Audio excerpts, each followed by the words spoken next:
Hello students, good morning. Welcome back to our science class.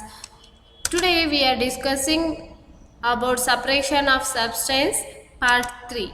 In this part 3 we are going to discuss about using one or more methods to separate a mixture of two or more substances. Still now we have discussed about hand picking, winnowing, evaporation, threshing, so many different methods of separation. There we have used only one method to separate a mixture of things, right? Here we are going to use to separate mixture by using one or more methods. Let us start the class. Are you ready?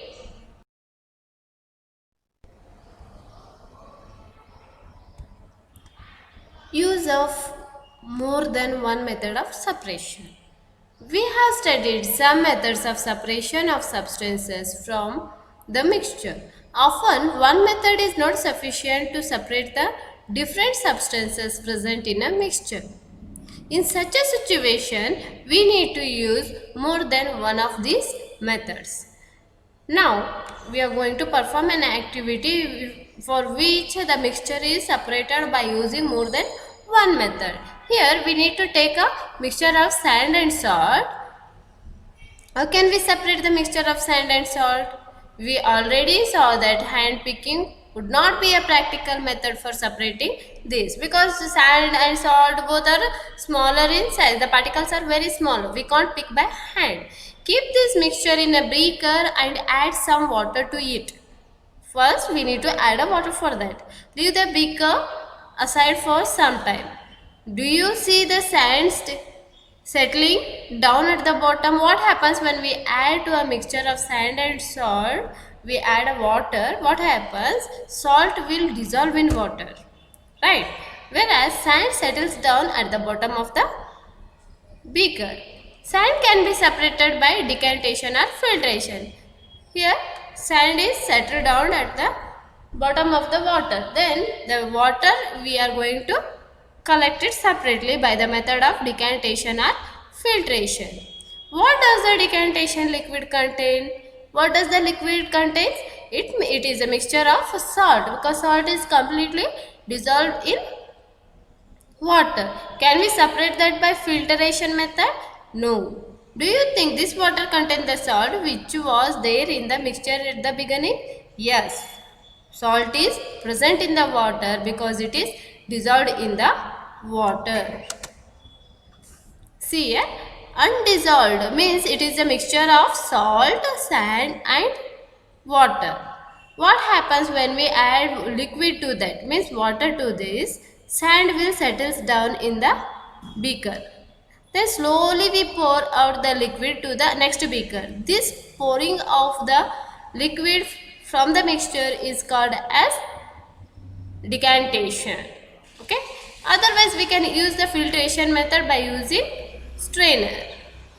Now what happened? We have separated sand, undissolved solid. Sand will not mix with the water. So it is called as undissolved solid. Here sand is settled down and it is separated from the mixture. One substance is separated. Still we have salt and water in this liquid which is taken in the next beaker by decantation method. Now, we need to separate salt and water from the decantation liquid. Transfer this liquid to a kettle, close its lid. In a tea kettle, we need to transfer the liquid. Heat the kettle for some time. Do you notice steam coming out from the spout of the kettle? What happens when we heat the liquid? It gets heated and we can see the steam coming out of it. Take a metal plate with some ice on it. Hold the plate just above the spout of the kettle as shown. What do you observe? Let all the water in the kettle boil off. What? All the water will change into steam. That steam came in contact with the cold surface and it is converted into water droplets, right? Then water is also separated. Only salt is left behind the kettle. So, salt is present in the kettle whereas water is present in this beaker. Earlier, by decantation method, we have separated the sand. Thus, we have used decantation, filtration, evaporation and condensation. All these 4 different methods of separation. Can water dissolve any amount of substance? See, if I have a glass of water, can I pour 1 kg of sugar or salt into that glass so that water can absorb or dissolve all the salt in it? Is it possible? Let us see what happens. We find that many substances dissolve in water and form a solution. If we add 5 to 6 spoons of sugar or salt in a water, it dissolves immediately in a glass of water. We say that these substances are soluble in water. So, sugar and salt are the soluble solids. What will happen if we go on adding more and more of these substances to fixed quantity of water? We get saturated solution. See here. Here we have a glass of water. In that we are going to add salt. We can add 1 spoon, 2 spoons. It can easily dissolve. If we add 15 spoons of salt in that water, it takes lot of time to dissolve. If the water is heated, then it can absorb all 15 to 20 spoons of salt in it. At the last stage, what happens? The solution is saturated. Means all maximum amount of solute is dissolved in the solvent. Then you can see the salt left here. After many hours also, that salt will not dissolve in the water, because the capacity of the solvent is completely dissolved in the solute. So, such a type of solution is called as saturated solutions. See, solute plus solvent is called as solution. See, if we add 2 to 3 spoons of salt in salt is a solute, whereas water is a solvent. It is in solid form, it is in liquid form. It dissolves, right? Then it forms a salt solution. If I add sugar in water, it forms sugar solution. It completely dissolves. If I add this solvent is very less in quantity, whereas the solute, if I keep on adding, what happens? That solution, we can see crystals in that solution. Additional solvent will still dissolve. Unsaturated solution means how much you are going to add for the water, it keeps on dissolving. Once it reaches the stage of equilibrium, then the solute will not dissolve. Such a solution is called as unsaturated solution.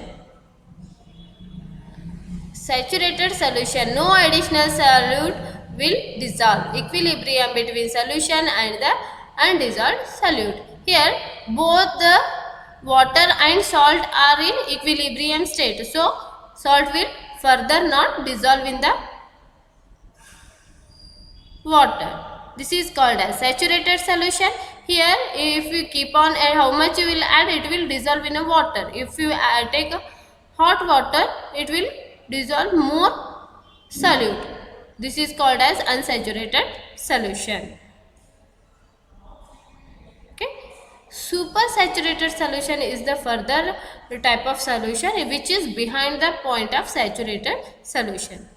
Okay, don't get confused. This is very simple. Here solute will keep add, means extra if you add, it will dissolve. Still it dissolves in an unsaturated solution. Whereas here solute and solvent will dissolve, but once it reaches the equilibrium state, it will not dissolve. It forms a crystal. That is solution is called as saturated solution. So there are 2 types of solution for our syllabus, saturated and unsaturated solution. Unsaturated solution ಒಳಗೆ ಏನಾಗುತ್ತೆ ಅಂದ್ರೆ ನಾವು ಎಷ್ಟೇ salt ಹಾಕಲಿ ಅದು dissolve ಆಗ್ತಾನೆ ಹೋಗುತ್ತೆ water ಅಲ್ಲಿ. Whereas saturated solution ಒಳಗೆ once it reaches the state, maximum amount ಎಷ್ಟು ಡಿಸಾಲ್ವ್ ಆಗಬೇಕು ಆಗಿರುತ್ತೆ. ನೀವು ಹಾಗೆ ಆಡ್ ಮಾಡ್ತಾ ಇದ್ರೆ ಅದೇನಾಗುತ್ತೆ, ಡಿಸಾಲ್ವ್ ಆಗಲ್ಲ. You can see here salt has formed a separate layer in this beaker. So this type of solution is called as saturated solution. Still now we have discussed a few methods of separating substances. Some of the methods of separation present in this chapter also used in science laboratory. We also learned that a solution is prepared by dissolving a substance in a liquid. A solution is said to be saturated if it cannot dissolve more of the substance in it. See here, a solution is said to be saturated. Such solution is said as saturated if it does not dissolve any further substance in it. Okay, that solution is called as saturated solution. It's time to sum up. Let us see from the beginning still now what we have understood in this topic. First one, hand picking, winnowing, sieving, sedimentation, decantation and filtration are some of the methods of separating substances from their mixture. These all are the different methods which we have discussed in our part 1 and part 2 of this topic. Husk and stones could be separated from grains by hand picking. By hand picking only we can separate because the size of the particles are bigger. Husk is separated from heavier seeds from the grain by winnowing because husk is in very lighter. When we do winnowing, the lighter particles will fly away in the direction of wind, whereas the heavier grains or seeds will fall near to the person. Difference in the size of a particle in a mixture is utilized to separate them by the process of sieving and filtration. In a mixture of sand and water, the heavier sand particle settles down at the bottom and the water can be separated by decantation. The process of settling down in the beaker is called as sedimentation, and the method of separating the upper layer of the water is called as decantation. Filtration can be used to separate components of a mixture of an insoluble solids and a liquid. Filtration can be used for the component of a mixture if insoluble. For example, tea leaves can be filtered, whereas can we filter the sugar from the tea? No, because it is already soluble in a water. Evaporation is the process in which liquid gets converted into its vapor. What happens when we heat the liquid? It changes its state from liquid to gaseous state. That method is called as evaporation. Evaporation method can be used to separate a solid dissolved in a liquid. Next, a saturated solution is one in which no more of that substance can be dissolved. More of a substance can be dissolved in a solution by heating it. Means by heating the liquid. See, if we take a cold water, we can add 4 to 5 spoons of salt can be dissolved in that. If we take very hot water, 4 can increase in number. We can add 8 to 10 spoons of salt in a hot water. So the increase in temperature means hot water, by heating the solution we can dissolve more solute in that. Water dissolves different amount of soluble substance in it. Maximum things dissolve in a water. So water is called as universal solvent. About all these things we have discussed in our today's class. Hope you understood all the concepts. Thank you.